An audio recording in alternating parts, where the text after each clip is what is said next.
1 year ago today, Secretary General of the UN Antonio Guterres pointed out a shadow pandemic, and the shadow pandemic is domestic violence. In many countries, domestic violence has doubled, with families reporting more frequent abuse and more severe abuse. But COVID safety guidelines have reduced emergency shelter spaces and interrupted fundraising. Plus, it's doubly disturbing that the needs of Indigenous families struggling with generational trauma have historically been misunderstood and still do not receive services to fit their needs. I am Devin Wolfe, and I've worked in the child development field for 4.5 decades. I work with groups of educators and groups of parents to support the emotional wellness and development of children and teens. But just like you, I have never lived through a pandemic before and feel stressed trying to protect my family and myself. But my hopeful message is that disasters can be turning points when we become better connected and better tuned into each other.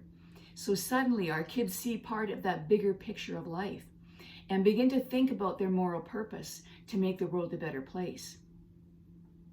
This is true because a child's life history of attachment and connection with caring adults is a better predictor of mental and physical health than a history of adversity. So connection buffers adversity. Yes, our superpower as adults is our capacity for compassion.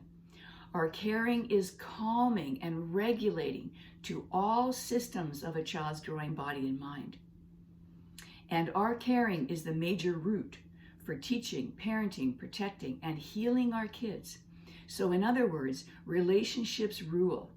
And here's what we can do. We can know that we can survive natural disasters like a pandemic and social disasters like domestic abuse. And we can join the conversation to talk about isolation, because if we stay connected, there is no such thing as social isolation, only physical isolation. As long as we keep reaching out to each other, we won't be socially isolated. And we can talk about growing our network. A network of connection which creates a backup plans for care at home and in the community, because kids need a village of attachment. 1 or 2 authentic connections are not enough to maintain mental health, especially among teens who are ready for their world to really expand. To grow your network of connection, watch and listen for safe people who are authentic and caring. You will recognize them because they display in abundance 3 qualities: humility, patience, and honesty. The people I trust and listen to speak with humility. And humility urges comments like, "We're all in this together. Money alone can't solve this. We need each other." People I trust connect with patience. And they say things like, "Stick to the basics of physical distancing and masking." They never say that's a stupid question or I've answered that question already. No, they say that's a good question, even if they've heard it 1,000 times. And then they'll probably ask, "What is it like to be you? Explain your circumstances to me." That takes a lot of patience. And people I trust display honesty. So they say things like, "Enough is enough, just stay home." Or, "Consider yourself a carrier of the virus." Or, "This could take months yet." These are honest messages. We might not want to hear them, but these are the messages we need to hear.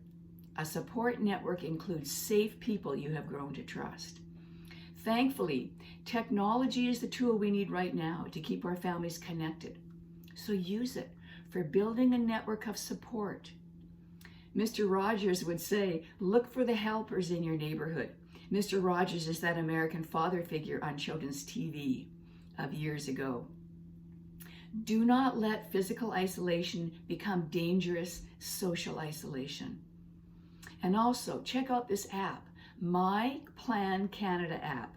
My Plan Canada is a free app to help put your safety back into your hands if you have experienced abuse.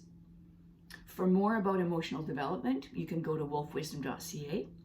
And you can access short videos on YouTube. Just search Devon Wolfe, Wolf Wisdom, and that's Wolf spelled with an E on the end.